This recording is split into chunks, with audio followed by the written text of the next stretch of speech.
Hey, what's up, everybody? Welcome into another edition of Moving the Goalposts Leftovers. I'm Nick DiMartino, and there's a whole lot of wild news that came out since I last did the show. A lot of weird news, a lot of it legal news, sports legal news, so to speak. This one story I have to talk about is uh, Kyron Lacey. Apparently I saw that there was dash cam footage that showed that Kyron Lacey was 100 yards, so basically an entire football field, behind the car accident that he was accused of causing. Um, this is and apparently had nothing to do with it. I'm just finding this out. I found this out within the last 24 hours. I am not sure exactly what happened, but it is a little weird to me that it came out this late. If it's true that he was 100 yards behind the accident, then he just had nothing to do with it at all. And this whole thing was just completely a sham. I mean, it just seems like it was police corruption.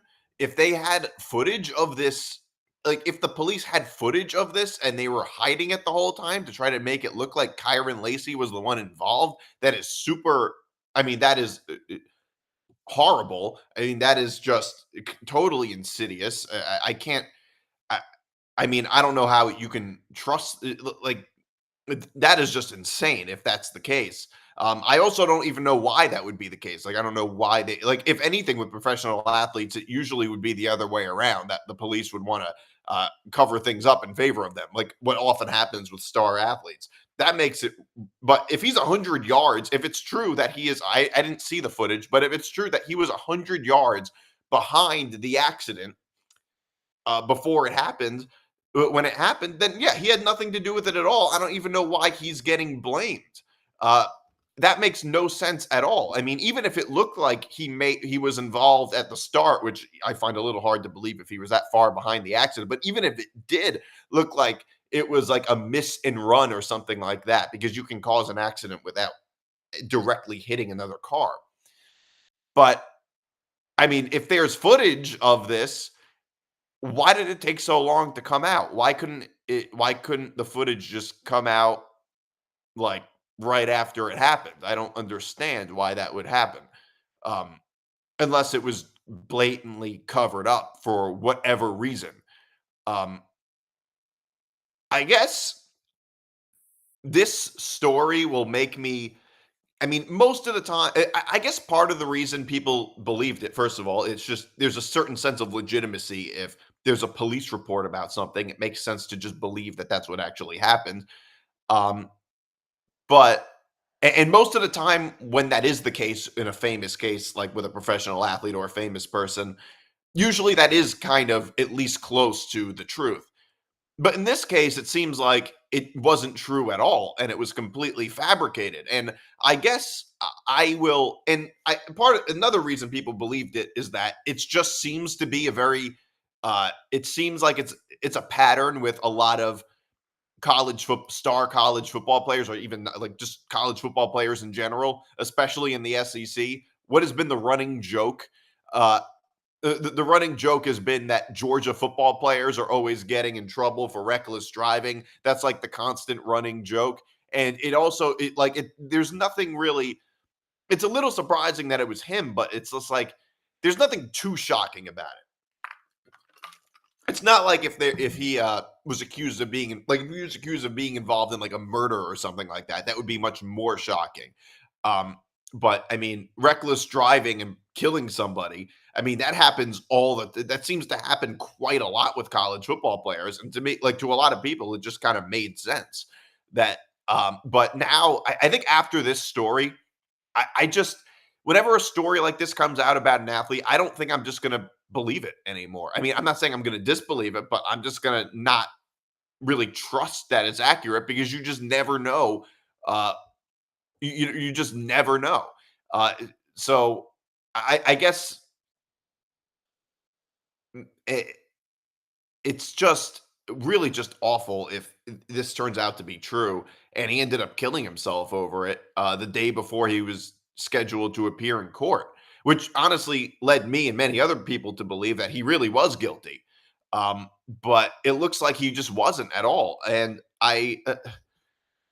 it, it, I was just really, really shocked to see this because I don't think I've ever seen a story like this with an athlete that was seemingly like this fabricated and this covered up for whatever reason. But yeah, I think heads. I mean, there needs to be legal consequences for the police officer that's involved in this. Um, he needs to go to prison for that, and I'm sure he likely will. I mean, I don't know how it works now. I don't really know exactly how it works. I haven't looked up. I haven't really looked up what the procedure is, but I can imagine he can probably face jail time for this. Um, and also, some more weird stories. Mark Sanchez got stabbed. He was in critical condition earlier today. He got stabbed in some type of altercation, and then he ended up getting arrested at the hospital. That's a hell of a thing. You just get out of the hospital and then you get arrested. He so when the story first came out, it went from like I'd never seen a story change so quickly. It went from like, oh, praying for Mark Sanchez to like, oh, he's arrested and he was apparently involved in all this. Like I said before, I'm not going to blindly believe it because you never know who's telling the truth. The police don't always tell the truth, but apparently he was in some type of altercation uh with a DoorDash driver, and the DoorDash driver apparently stabbed him in self-defense. Um and so yeah, apparently it was a DoorDash driver, and and also according to the Indianapolis police, Mark Sanchez wasn't cooperative with the police when they arrived. That doesn't make total sense to me because if he was stabbed, wouldn't they be rushing him to the hospital? It's hard to be cooperative with anything if you have to be rushed to the hospital and you end up in critical condition after getting stabbed. I don't really know what that means. I don't know. That sounds a little weird to me. I think that if I was stabbed, even if I was like, if he was stabbed, he was probably like, get me to the hospital. It doesn't really make like, how exactly you're going to cooperate with police if that's like, I don't know. It doesn't make any, I don't know. Maybe that's true, but it doesn't really make a whole lot of sense to me. And apparently it was just an altercation with in, in, in Indianapolis over a parking dispute, and he was arrested on misdemeanor charges. It was near a pub. Yeah, yeah, it needed surgery. Apparently, he needed surgery, and he was in critical condition before. Now he's in stable condition. Um, and yeah, he allegedly used pepper spray on a food delivery driver who stabbed him in self defense, and faces no charges. I mean, it is really strange to me how this was. He got into a dispute over a parking space in downtown Indianapolis when he was intoxicated. I mean, eh, oh, like my God, dude, choose your battles. I mean, look, I don't know what the hell happened, but if that's true, you have to just choose your battles. You're going to potentially get stabbed and arrested over a parking dispute with a DoorDash driver. I mean, I mean, the thing is, DoorDash drivers just park and then they drop the food off or whatever, and then they keep going. I mean, it's not even like Door Dashers are parked somewhere for hours. Like, I don't even understand what this is about. I do understand getting into a fight over a parking space, but it is weird to me getting into a fight over like a with a DoorDash driver who parks his car for 2 minutes, drops the food off, and that's it. Like, I don't know. That's a little weird to me that would happen. Like I guess he just can't control himself. I don't know. Yeah, but he was arrested for that and public intoxication. Apparently, the DoorDash driver used peppers. Or I'm sorry, he pepper sprayed the DoorDash driver, and the DoorDash driver stabbed him in self defense. Um, I don't know if is he still because you can technically be arrested in the hospital, um, technically. So I don't even know if he's out of the hospital. Um, but and Fox Sports is expressing regret over what happened. It's really especially a bad move when you're a former athlete and you have a job, a corporate job, which really taints their image a lot. I mean, you have a lot more to lose. I mean, I get that Mark Sanchez is not like like he's not rich like Tom Brady or anything like that, but like you would think that he would be smart enough and mature enough to be like, I'm too rich to get into a fight because he is. Um, so yeah, that's just really stupid, really, really stupid. Um, so some college football news. Wild day. Penn State somehow lost to UCLA. And I got to tell you, I just can't defend James Franklin anymore. I mean, I hardly watched any of that game. So far, I'm pretty good with my picks from unnecessary wagers. I lost my Florida Texas pick, which we'll get to. I lost my Michigan Wisconsin pick. I should have seen that coming, which is that Michigan doesn't really blow teams out a whole lot. That was only my 1 unit pick. So, but I'm 2-2 so far. I won my Baylor pick and my Baylor team total pick, and I won my Notre Dame, and I won my Notre Dame pick. They won 28-7. I won that by a hook. So I won my Baylor team total and my Notre Dame pick both by a hook. That's pretty good. And now and I lost my Michigan Wisconsin pick.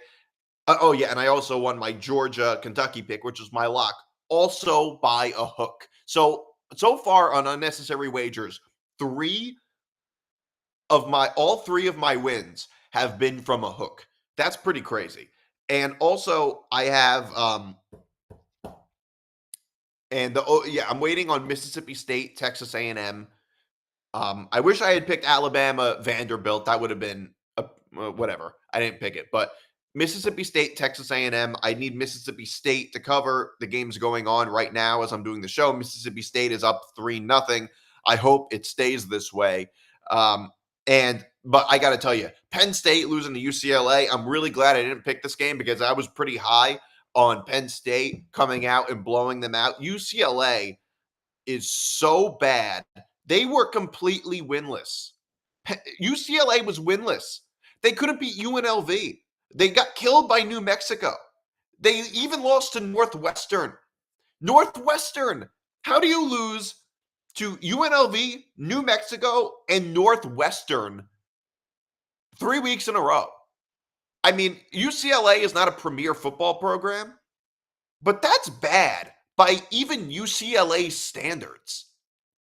I mean, Nico Iamaleava just totally fumbled leaving Tennessee. And you know what? I think his dad probably had a lot to do with it. I don't think it was just him.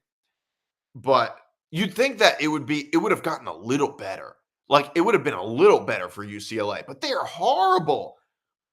They are horrible. They couldn't. I mean, they lost to Utah 43 to 10. Like all these games that they're losing are either against really bad teams or they're getting blown out or both. I mean, it's not even like they lost to any good teams. I mean, the best team they lost to was Utah at home, 43 to 10. But but somehow they end up beating Penn State. I can't defend James Franklin anymore. I think James Franklin is impossible to defend now. I mean, look, before I was kind of saying like, look, he's losing the big game, which, all right, whatever. Like losing the big game, I think is often, I feel like there was a lot of like copycatting with the narrative about James Franklin because people always would say it in the exact same words. You know what I mean? Like everybody would say, can't win the big game. And that's what people would just always say about James Franklin. And to me, it was just like, yeah, you're just saying what everybody else is saying. This is just the narrative about James Franklin, that he can't win the big game. And I thought it was a little exaggerated because he's won a lot of big games. He's won lots of big games. They just weren't against maybe the top teams. But for the most part, Penn State, they were winning games they were supposed to win. And the games that they were losing, they were underdogs at least. I mean, they weren't really favorites in those games. I mean, the Notre Dame game last year was maybe about even, or maybe it was a pick 'em, something close to that. But I'm pretty sure Notre Dame was favored by the time the game started. So in fairness, Penn State wasn't really favored, weren't really favorites in that game or in all these games that they're losing. But I mean, to lose to UCLA, coming off that loss to Oregon, losing to Oregon, not the end of the world. They just kind of had to run their own schedule. I mean, even if they end up losing, even if they were to end up losing to Ohio State, and then, for me, I was thinking, Indiana is the team to beat. Like Indiana would have been the most consequential game of their schedule. Indiana. They play Indiana at home. Indiana's a beatable. They're a good team, but they're beatable. And you just got to beat Indiana. You go 10-2. You get in the playoffs. Not an ideal scenario because you're not getting home field like you did last year. But at least you're in the playoffs and you have a shot. And even if you don't play all that well, even if you lose in the first round, depending on how the draw goes, you never know. All right, at least you made it. And Penn State is a program that was just in like this sort of like permanent purgatory, if that makes sense. Like James Franklin it almost feels like he's not good enough to win it all, but he's also too good to be fired. It's not like you can't really just start over. I mean, James Franklin's buyout is going to be very expensive. It's a little harder a little more expensive probably to fire head coaches now because you have to buy out their contract, and on top of that, you have to spend. There's another expense on top of that, which is NIL. So teams don't want to fire their head coaches as quickly, I feel like, as they once did. But I mean, James Franklin, I think you can say, is skating on thin ice after a loss like this. I'm totally speechless about this. How UCLA puts up 42 points is the most points UCLA has scored this year was against UNLV, 23. That's damn near double. That's pretty close. That's almost double what UCLA scored against UNLV. They were able to do against Penn State. That's crazy. I don't know how that happens. I mean, maybe it was a little bit of a look-ahead game for Penn State, but I don't even know how you can say that because their upcoming matchups are against Northwestern and Iowa. I mean, and then Ohio State's not for another month. I don't even understand coming off a loss like that against Oregon. You'd think that they'd be coming out there like ready to just destroy them like Georgia did against Kentucky. That's crazy. It's just totally inexcusable. And yeah, I think James Franklin might be skating on thin ice. So far, I'm looking pretty good with my Mississippi State A&M pick. Their Mississippi State is up 3-0 at the end of the first quarter. I don't know how this is going to go, but I hope it stays this way. I mean, the game could end right now. I'd be pretty happy. Miami and Florida State, 3-0 Florida State. I'm looking pretty good there too, but the game kind of just started. We're not even 10 minutes into the first quarter.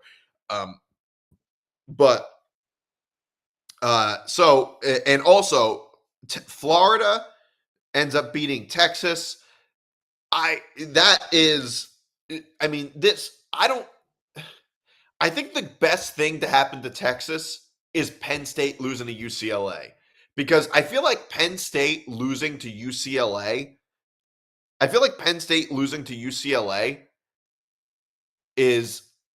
it just takes all the attention off of Texas losing to Florida, or a lot of the attention, I would say. Texas losing to Florida because Texas came in with such high expectations. They were the number one team coming in. They were the number one team entering the season. And then they lose to Ohio State on the road. All right, not the end of the world. They lost to Ohio State on the road. I get it. I mean, they're a good team. It was Arch Manning's first game. I'm not going to overreact.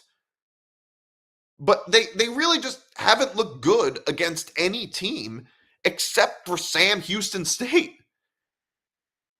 That's the only team they look good against. And you know, you know, Texas, they came into the season which with such high expectations. By the way, look how embarrassing it is now for Arch Manning to be standing over the guy who is the guy on the defender on Sam Houston State after scoring a touchdown in the easiest game of the year. Just embarrassing. And now you go on the road to play Florida. And Florida Florida's offense has struggled a lot. DJ Lagway has had a terrible season. I figured Florida would hang around this game, but I just thought Texas's defense, along with DJ Lagway being a very mistake prone quarterback, would just eventually have Texas end up covering the spread. But now it looks like Florida is just, I mean, Texas is just an average SEC team. I mean, look, Florida is a more dangerous matchup, especially on the road, than you might think. They're the type of team where they don't have much to play for. They already have 3 losses. They're 2-3. They don't have a ton to play for other than a bowl game. But those Florida teams tend to be kind of dangerous. They almost beat Tennessee last year. They beat Ole Miss last year. They're not as good as these teams, but they play up to their competition sometimes. So I can understand why that might happen. And the same thing happened against Texas. But I think it might say more about Texas than it does about Florida. Because Texas, who have they beaten? They beat Sam Houston State. They couldn't beat Ohio State. All right, fine. Now they're going to play Oklahoma without John Mateer. I mean, it's really going to look bad for Texas if they lose to Oklahoma without John Mateer. That's going to be a disaster for them. And it looks like now Texas, they might not even be a playoff team. They have 2 losses. I mean, one of them is non-conference, so it's not quite as bad. But I feel like it's going to be really hard for them to win the SEC from the way that they've been playing. I don't think they're going to win out. Is there any way they're going to just run the table? I mean, they have to go on the road and play Georgia, and I'm very weary about Georgia, but at the same time, it's like it's going to be a little later in the season. I mean, I guess that's good for both teams because they can both develop a little bit. But last year, by every available metric, Texas was a better team than Georgia, but Georgia beat them twice, and they beat them by quite a lot in Austin. So for Texas, I mean, if this year looks similar to last year, Georgia just had Texas's number. And from the way Texas has been playing, I just don't think they're going to be able to run the table. And I don't think they're going to be in the SEC championship game. I think they're probably not even going to be in the playoffs. Right now, Texas, they just look like a middle of the road SEC team when they were supposed to be the top team in the country. They're not even the top team in their own conference, not even close.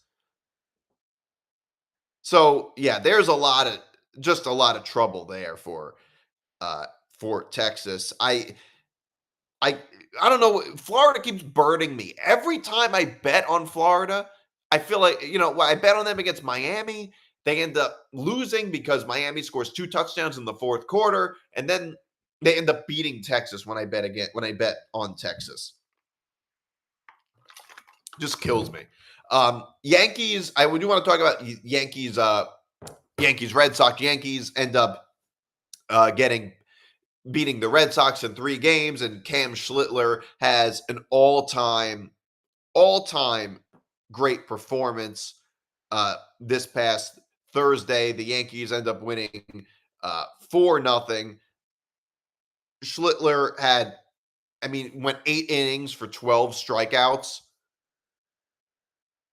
That's an all-time.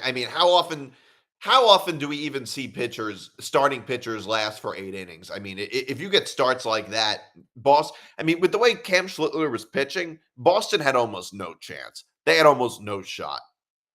And, it's funny because the day before they were all, Yankee fans all wanted Aaron Boone fired because of how he mismanages the bullpen and all that. First of all, let me just say, I don't like the way this series, I guess it doesn't, home field doesn't matter as much in baseball. I would prefer it if maybe they had maybe because it's 3 games, they don't want to do that much traveling, but 3 games back to back, all at one stadium. The other team doesn't get home field at all. I'm not the biggest fan of that, but whatever. Um, but yeah, Yankee fans just wanted Aaron Boone fired. Every year the Yankees are in the playoffs, Yankee fans want Aaron Boone fired. Yankee fans are, and a lot of my friends are Yankee fans, but they're a very spoiled fan base, I would say. They're a very spoiled fan base. Aaron Boone, like they want to fire Aaron Boone every single time in the. And by the way, even if you do fire Aaron Boone, you're probably going to end up with a manager that also you're going to be calling to be fired. I mean, like, look, Yankee fans, people don't always remember, but Yankee fans hated Girardi when he was the manager. Not the year that they won the World Series necessarily, but like people don't remember. But Yankee fans were not fans of Girardi either. Yankee fans just tend to not like their managers very much. But but today they lost 10-1 to the Blue Jays. Hate to see it. You can't really blame this one on Aaron Boone. You can't blame this one on Aaron Boone. Aaron Boone is not the reason they ended up losing 10-1. There's really nothing you can do that. I mean, I guess you can blame him for putting Luke Weaver in the game. I guess you could blame him for that. I mean, Luke Weaver didn't even get a single out and gave up 3 runs. Uh, but they lost 10-1. They just got manhandled. And all you got to do is just get ready. Get ready for tomorrow. They're playing at 4 o'clock tomorrow. I don't know. It's a weird time of year because it's going to be going on at the same time as the football games. I don't even know how much of this game I'm going to watch. But actually, I'm looking at the odds. The Yankees are actually favored in this game. Interesting. Also, some and also, all right. So tomorrow is NFL Sunday. I love the. Sorry about that. I love. So Jets and Cowboys. I just want to Jets Cowboys. I love Dallas. I think Dallas is only giving 1.5 now, and I love the over. I love. Hold on, let me just bring up the Novig odds for a second. I was looking at ESPN's odds.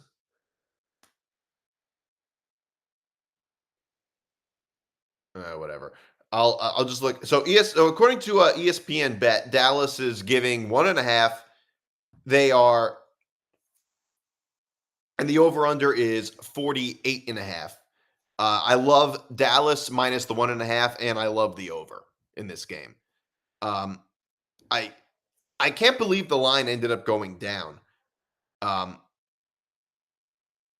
I loved Giants Saints. I really like the Giants. The Saints are favored by 2.5. I really like the Saints. I really like the Giants here. I think the Giants could win outright.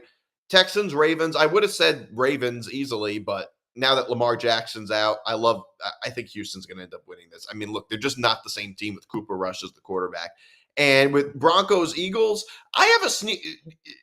Philly is giving 3.5.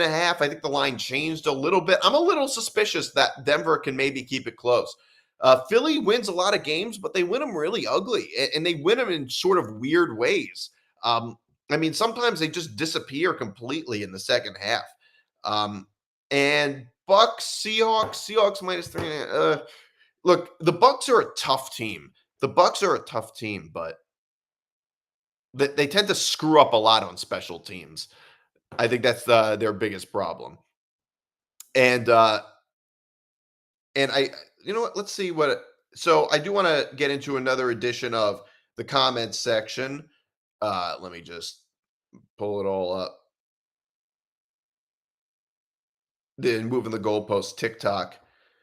This is all in response to what I said to the my clip about the Mets. Hold on a second. About the Mets collapse. Okay, here it is. So somebody says, are 1 and 2 starters, Minaya and Senga, because this is about me saying that it's the worst collapse, dropped off the face of the earth. 3-starter, Canning towards Achilles. 5-starter, Montes was injured. None of our young hitters have proven themselves to be everyday starter worthy, with the exception of Beatty, who took months to figure it out. Our trade deadline was legitimately an A-plus effort, yet none panned out. Helmsley, Mullins, in parentheses, 2025 was really a worst case scenario result. Yet the Mets still might make the playoffs. This was before last Sunday, before they ended up missing the playoffs. You know what? I think that, and then somebody else responds 300 million to one. He's the new Jerry Jones. No, but to this first guy, yeah, it makes a lot of sense. I mean, like, this is nothing that like the Mets can't overcome. It's nothing that the Mets can't overcome. It's I think they could end up being fine after this. It's really painful right now. It doesn't mean that it's that they're doomed for generations or for years or anything like that. But they have to prove it. They do have to prove it, is the point. They do have to make some changes. And I don't really think all those guys are really. I mean, there's a good chance they would have ended up missing the playoffs anyway, even if they were fully healthy. I mean, the Mullins trade was terrible. Mullins is not even worthy of being in a starting lineup. But i- you're right. This guy's right. It is the worst case scenario for the Mets. It was. And that just makes it so much worse in a way. Somebody says Stearns and Mendoza have to go. I don't agree. I mean, blaming this all on Mendoza in his second year, the year after he ended up making the NLCS. I don't really think that's fair. Blaming it all on the manager. It's not the manager's fault that the starting pitching was terrible. Stearns, I see that argument a little more because I think that all the good moves were, a lot of that was Steve Cohen. Like getting Juan Soto, that was a Steve Cohen idea. That wasn't really a Stearns idea. But even then, you got to have some. You can't just be like firing everybody every time like a year doesn't pan out. Like there needs to be some stability. And I don't, even though I think Mendoza mismanaged the game against the Marlins, I mean, the Mets also didn't score any runs. They weren't hitting. So, like, you can't really win a game 0-0. Like, even if you want to blame Mendoza for mismanaging the game, which I kind of do, like, you can't win a game 0-0. So, I don't really blame this all on Mendoza. It's not Mendoza's fault that the starting pitching was terrible. As far as him being the new Jerry Jones, I don't think it's anything like Jerry Jones because there has to be a long period of time before you end up like Jerry Jones. Like Jerry Jones developed his reputation over a long period of time. I don't really think it's anything like that. I I really like making big moves. Like I like the Juan Soto deal. Like it's a good deal that they made a bunch of, like, I'm used to watching a Mets team where the ownership never made any deals. There's a reason the Wilpons are called the coupons because they never made any deals. They were never willing to spend money. So it really doesn't bother me a whole lot that Steve Cohen is spending a lot of money. And yeah, it didn't pan out, but it's still like the thing with Juan Soto is that it's a long-term investment. It's a long-term investment. So, you have to take that into account also. Um, Somebody says, this was a longer time in the making, feels just as bad, if not worse. Absolutely true. It was not a collapse that happened in a week. It was like a months long collapse. Uh, that doesn't mean that the Mets couldn't have made. I guess that's 100% true. It was chronic. It was chronic. It wasn't something that just happened. It was chronic. And then some. Then on to uh, another clip on TikTok because almost all my the comment section is almost always on TikTok that I read because I don't know, people respond the most there. I said this is in response to a video where I said that the Chiefs, I was talking about Chiefs fatigue and why people seem to have, like, I'm explaining Chiefs fatigue on some level, and it seems like I'm explaining why there's a lot of scorn or why I think there's a lot of scorn for the Chiefs. Um, Somebody says, one person comments yawn, another person comments just no, another person says not even close, and somebody else says, oh, stop. I don't know. You're not really responding to what I'm saying. I don't really think it's that crazy that I'm saying that they're viewed as like an elitist type of team or and are very much a part of like the celebrity class or associated with the celebrity class. They very much are because of Taylor Swift. Obviously, like I think Taylor Swift is a huge reason for why a lot of NFL fans hate the Chiefs. Also, that's not the only reason. It's also the perception that they get all the calls and all that, and also just that a lot of people thought that they would be and they're also sometimes viewed as a dynasty, like the Belichick Brady era. They very much are. I think all those reasons are why people don't like the Chiefs. I mean, is that even disputable? I mean, yeah, obviously that's why people don't like the Chiefs. That they're like elitist, that they're viewed as elitists. Like, yeah. Like being like the fact that the celebrity class, and not just the celebrity class, like, you see Taylor Swift and the Chiefs box and all that. And also like also the the NFL seemingly favoring the Chiefs, giving them special treatment. That's another reason. I mean, that's obviously just true. Like, I don't even know. Like, if you're gonna say that, just respond to what I'm saying because it's not that crazy. All right, that's another edition of Leftovers. See you guys next.